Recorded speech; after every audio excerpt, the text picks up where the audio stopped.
Dahil pa rin sa pagbabanta ni Vice President Sara Duterte kay Pangulong Ferdinand R. Marcos Jr., First Lady Liza Marcos at Speaker Martin Romualdez, naka-red alert na ang hanay ng Presidential Security Command o PSC. Kasabay nito ang paghigpit sa mga pumapasok sa Malacanang.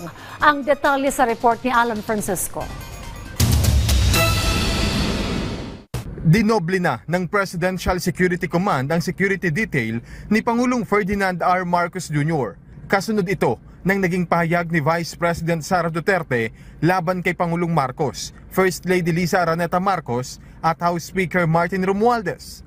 Ayon kay Presidential Security Command Civil Military Operations Officer Major Nestor Endozo, ang akbang na ito ay ginawa ni Presidential Security Command Commander Brigadier General Jesus Nelson Morales na nagpatawag na emergency meeting kamakalawa.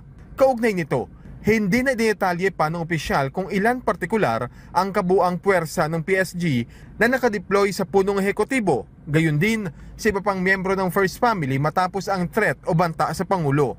Naka-red alert ang hanay ng PSC kasabay ng paghihigpit sa mga pumapasok sa Malacanang.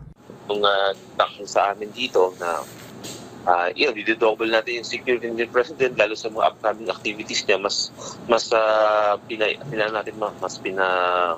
piligting natin yung security. But kung sa personal, ma'am, hindi natin masabi kung ilan pa yung i-revise ba namin yung security. Pero yung sa coordination at saka sa lahat ng deployment, mas mataas ngayon.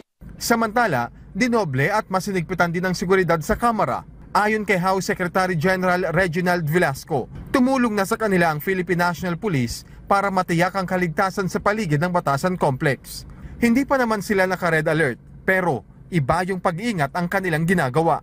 Well, ang nag-augment sa amin yung PNP. Kasi hindi naman kami makaka-hire ng additional. No? So, pagka may additional security requirements, we always ask the PNP to beef up our security.